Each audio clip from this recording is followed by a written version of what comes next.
ഇന്നല്ലാഹ ലാ യഖ്ഫാ അലൈഹി ശൈഉൻ ഫിൽ അർദി വലാ ഫിസ് സമാ. ഭൂലോകത്തിലോ ആകാശലോകത്തിലോ യാതൊന്നും അല്ലാഹുവിന് മറഞ്ഞു പോകുന്നില്ല. അതായത് പ്രപഞ്ചത്തിലെ മുഴുവൻ യാഥാർത്ഥ്യങ്ങളും അറിയുന്നവനാണ് അവൻ. അതിനാൽ അവൻ അവതരിപ്പിച്ച ഗ്രന്ഥം ആദ്യന്തം സത്യം മാത്രമായിരിക്കണം. കലർപ്പില്ലാത്ത സത്യം ആ സർവജ്ഞനിൽ നിന്ന് അവതീർണമായ ഗ്രന്ഥത്തിൽ മാത്രമേ മനുഷ്യന് ലഭിക്കുകയുള്ളൂ. ഹുവല്ലദീ യുസവ്വിറുകും ഫിൽ അർഹാമി കൈഫ യശാ ലാ ഇലാഹ ഇല്ലാ ഹുവൽ അസീസുൽ ഹകീം. അവനാകുന്നു മാതാക്കളുടെ ഉദരങ്ങളിൽ താൻ ഇച്ഛിക്കുംപടി നിങ്ങൾക്ക് രൂപം നൽകുന്നത്. ആ അജയ്യനായ യുക്തിമാനല്ലാതെ വേറെ ദൈവമേതുമില്ല. രണ്ട് പ്രധാന യാഥാർത്ഥ്യങ്ങൾ ഈ സൂക്തം സൂചിപ്പിക്കുന്നു. ഒന്ന്, മനുഷ്യപ്രകൃതി അള്ളാഹു അറിയുന്നത് പോലെ മറ്റാരും അറിയുന്നില്ല. മനുഷ്യർക്ക് തന്നെയും അറിയുക സാധ്യമല്ല. അതിനാൽ അള്ളാഹുവിന്റെ മാർഗദർശനത്തിൽ വിശ്വാസം അർപ്പിക്കുകയല്ലാതെ നിങ്ങൾക്ക് ഗത്യന്തരമില്ല. രണ്ട്, ഗർഭധാരണം തൊട്ടുള്ള മനുഷ്യ വളർച്ചയുടെ ഓരോ ഘട്ടത്തിലും അതിനിസ്സാരമായ ആവശ്യങ്ങൾ കൂടി പൂർത്തീകരിക്കുന്നതിൽ ശരിക്കും ദൈവം ശ്രദ്ധിച്ചു പോന്നിട്ടുണ്ട്. എങ്കിൽ ഐഹിക ജീവിതത്തിൽ നിങ്ങളുടെ സന്മാർഗദർശനത്തിന് അവൻ ഒരേർപ്പാടും ചെയ്യില്ലെന്ന് വരുന്നതെങ്ങനെ? ആ മാർഗദർശനമാകട്ടെ നിങ്ങളെ സംബന്ധിച്ചിടത്തോളം സർവോപരി ആവശ്യമായിട്ടുള്ളതാണ് താനും. أنزل عليك الكتاب منه آيات محكمات هن أم الكتاب وأخر متشابهات فأما الذين في قلوبهم زيغ فيتبعون ما تشابه منه ابتغاء الفتنة وابتغاء تأويله وما يعلم تأويله إلا الله والراسخون في العلم يقولون آمنا به كل من عند ربنا وما يذكر إلا أولو الألباب.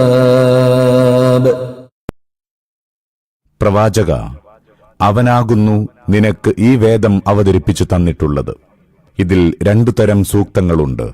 ഒന്ന് മുഹ്കമാത്ത്, അതാണ് വേദത്തിന്റെ മൂലഘടകം. രണ്ട് മുതശാബിഹാത്ത്, മനസ്സുകളിൽ കോട്ടമുള്ളവർ എപ്പോഴും കുഴപ്പമാഗ്രഹിച്ചുകൊണ്ട് മുതശാബിഹാത്തുകളുടെ പിമ്പേ നടന്ന് അവയെ വ്യാഖ്യാനിക്കാൻ ശ്രമിക്കുന്നു. മുതശാബിഹാത്തുകളുടെ സാക്ഷാൽ ആശയമാകട്ടെ അല്ലാഹുവല്ലാതെ ആരും അറിയുന്നില്ല. നേരെ മറിച്ച് ജ്ഞാനത്തിൽ പക്വത പ്രാപിച്ചവരോ പറയുന്നു, ഞങ്ങളതിൽ വിശ്വസിച്ചിരിക്കുന്നു. ഇതെല്ലാം ഞങ്ങളുടെ റബ്ബിങ്കൽ നിന്നു തന്നെയുള്ളതാകുന്നു. ഏതു കാര്യത്തിൽ നിന്നും ബുദ്ധിമാന്മാർ മാത്രമേ ശരിയായ പാഠം പഠിക്കുകയുള്ളൂ. സുവ്യക്തമായ വസ്തുവിനാണ് മുഹ്കം എന്ന് പറയുന്നത്. മുഹ്കമത്തായ സൂക്തങ്ങളെന്ന് പറഞ്ഞതിന്റെ താൽപര്യം ഇങ്ങനെ മനസ്സിലാക്കാം. അർത്ഥനിർണയത്തിൽ ഒരുവിധ സംശയത്തിനും പഴുതില്ലാത്തതും സുവ്യക്തമായ ഭാഷയിലുള്ളതുമായ വചനങ്ങളാണവ. മാത്രമല്ല, ഉദ്ദേശ്യത്തിലേക്ക് കൈപ്പിടിച്ചാനയിക്കുന്ന തെളിഞ്ഞ പദപ്രയോഗങ്ങളും ദുർവ്യാഖ്യാനം ചെയ്യാൻ എളുപ്പം സാധിക്കാത്തതുമാണവ. ഗ്രന്ഥത്തിന്റെ അടിസ്ഥാന ഭാഗം ഇത്തരം സൂക്തങ്ങളത്രേ. അതായത് ഖുർആൻ അവതരിച്ചത് ഏത് ലക്ഷ്യത്തിനു വേണ്ടിയാണോ ആ ലക്ഷ്യം തികച്ചും പൂർത്തീകരിക്കുന്ന സൂക്തങ്ങളാണ് ഇതിലുള്ളത്. ലോകത്തെ ഇസ്ലാമിലേക്ക് ക്ഷണിച്ചിട്ടുള്ളത് അവ മുഖേനയാണ്. ജനങ്ങൾക്ക് ഗുണപാഠങ്ങളും സതുപദേശങ്ങളും നൽകപ്പെട്ടിട്ടുള്ളതും അവയിലാണ്. ദുർമാർഗങ്ങളെ നിഷേധിക്കുകയും സന്മാർഗം വിശദീകരിക്കുകയും ചെയ്തിട്ടുള്ളതും അവ കൊണ്ടുതന്നെ. ദീനിന്റെ അടിസ്ഥാന സിദ്ധാന്തങ്ങൾ വിവരിച്ചിട്ടുള്ളതും അതേ വാക്യങ്ങൾ വഴിക്കാണ്. ആദർശ വിശ്വാസങ്ങൾ, ആരാധനാ കർമ്മങ്ങൾ, ധാർമ്മിക സദാചാരങ്ങൾ, നിർബന്ധ കടമകൾ, ആജ്ഞാനിരോധനങ്ങൾ എന്നിവയെല്ലാം വിവരിച്ചിട്ടുള്ളതും അതേ വാക്യങ്ങളിലാണ്. അതിനാൽ സത്യാന്വേഷണ താൽപര്യത്തോടെ ജീവിത സന്മാർഗം കണ്ടെത്താനായി ഖുർആനിലേക്ക് തിരിയുന്ന ഏതൊരാളുടെയും ദാഹശമനത്തിന് മുഹ്കമത്തായ വാക്യങ്ങൾ തന്നെയാണ് അവലംബം. സ്വാഭാവികമായും അവന്റെ ശ്രദ്ധ അതിൽ തന്നെ കേന്ദ്രീകൃതമാവും. അതിനെ പ്രയോജനപ്പെടുത്തുന്നതിൽ അവൻ തൽപരനായിരിക്കുകയും ചെയ്യും. മുത്തശാബിഹാത്ത് എന്നാൽ അർത്ഥനിർണയത്തിൽ അവ്യക്തത വരാൻ സാധ്യതയുള്ള സൂക്തങ്ങളാണ്. അദൃശ്യ കാര്യങ്ങളെക്കുറിച്ച് ചുരുങ്ങിയ അറിവെങ്കിലും നൽകാതെ മനുഷ്യന് ഒരു ജീവിതമാർഗം നിർദ്ദേശിച്ചു കൊടുക്കുക അസാധ്യമാണ്. എന്നാൽ മനുഷ്യൻ ദർശിക്കുകയോ സ്പർശിക്കുകയോ അനുഭവിക്കുകയോ ചെയ്തിട്ടില്ലാത്ത വസ്തുക്കൾക്ക് മനുഷ്യഭാഷയിൽ നിർണിതമായ പദങ്ങൾ ഉണ്ടായിരിക്കുകയില്ലെന്നതും ഒരു പരമാർത്ഥം മാത്രമാണ്.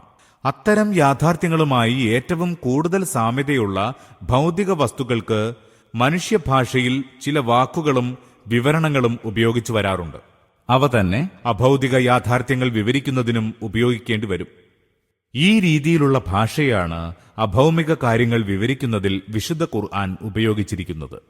ഈ ഭാഷ ഉപയോഗിച്ചിട്ടുള്ള സൂക്തങ്ങളെയാണ് ഇവിടെ മുത്തശാബിഹാത്ത് എന്ന വാക്കുകൊണ്ട് വിവക്ഷിക്കുന്നത്. എന്നാൽ ഈ ഭാഷ ഉപയോഗിക്കുന്നതുകൊണ്ടുള്ള ഫലം മനുഷ്യ മനസ്സിനെ യാഥാർത്ഥ്യത്തോടടുപ്പിക്കുകയോ യാഥാർത്ഥ്യത്തിന്റെ ഒരു അവ്യക്ത ചിത്രം കാണിച്ചു കൊടുക്കുകയോ മാത്രമാണ്. അത്തരം വാക്യങ്ങളുടെ അർത്ഥവും ഉദ്ദേശ്യവും കൃത്യമായി നിർണയിക്കാൻ പരിശ്രമിക്കുന്നിടത്തോളം സംശയങ്ങളും ആശയക്കുഴപ്പങ്ങളും വ്യാഖ്യാന സാധ്യതകളും വർദ്ധിക്കുകയേ ഉള്ളൂ. എന്നല്ല, യാഥാർത്ഥ്യത്തോട് അടുക്കുന്നതിന് പകരം അതിൽ നിന്ന് കൂടുതൽ അകന്നു പോവുകയും ചെയ്യും. അതിനാൽ അനാവശ്യങ്ങളിൽ തൽപരരല്ലാത്ത സത്യാന്വേഷികൾ മുത്തശാബിഹാത്ത് വഴി ലഭിക്കുന്ന യാഥാർത്ഥ്യത്തിന്റെ മങ്ങിയ ചിത്രം കൊണ്ട് തൃപ്തിയടയും. കാര്യനിർവഹണത്തിന് അത്രയും മതിയെന്ന് കണക്കാക്കി തങ്ങളുടെ മുഴുവൻ ശ്രദ്ധയും അവർ മുഹ്കമാത്തിൽ കേന്ദ്രീകരിക്കുകയും ചെയ്യും. അനാവശ്യ കാര്യങ്ങളിൽ താൽപ്പര്യമുള്ളവരും വക്രബുദ്ധികളുമാവട്ടെ മുഴുവൻ ശ്രദ്ധയും സമയവും മുത്തശാബിഹാത്തിനെക്കുറിച്ചുള്ള നിരീക്ഷണത്തിൽ കേന്ദ്രീകരിക്കുന്നതാണ്. മുത്തശാബിഹാത്തിന്റെ ശരിയായ ഉദ്ദേശ്യം ഗ്രഹിക്കാൻ കഴിഞ്ഞിട്ടില്ലാത്തവർ എങ്ങനെയാണ് അതിൽ വിശ്വസിക്കുക എന്ന് സംശയിക്കേണ്ടതില്ല. യഥാർത്ഥത്തിൽ ഖുർആൻ ദൈവവചനമാണെന്ന് ബുദ്ധിയും വിവേകവുമുള്ള ഒരാൾക്ക് ഉറപ്പ് ലഭിക്കുന്നത് മുത്തശാബിഹാത്തിന്റെ വ്യാഖ്യാനങ്ങൾ വഴിക്കല്ല, മുഹ്കമാത്തിന്റെ പഠനത്തിൽ നിന്നാണ്.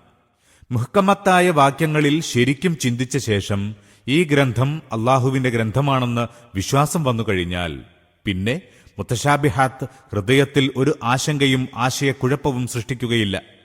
തനിക്ക് മനസ്സിലാക്കാൻ കഴിയുന്ന നേർക്കുനേരെയുള്ള അർത്ഥം മാത്രമേ അംഗീകരിക്കുകയുള്ളൂ. സംശയവും സങ്കീർണവും പ്രകടമാകുന്നിടത്ത് കൂടുതൽ ചുഴിഞ്ഞിറങ്ങാൻ മിനക്കെടില്ല. മാത്രവുമല്ല, അള്ളാഹുവിന്റെ വാക്യത്തിൽ മൊത്തമായി വിശ്വസിച്ചുകൊണ്ട് പ്രയോജനകരമായ കാര്യങ്ങളിലേക്ക് ശ്രദ്ധ തിരിച്ചുവിടുന്നതുമാണ്.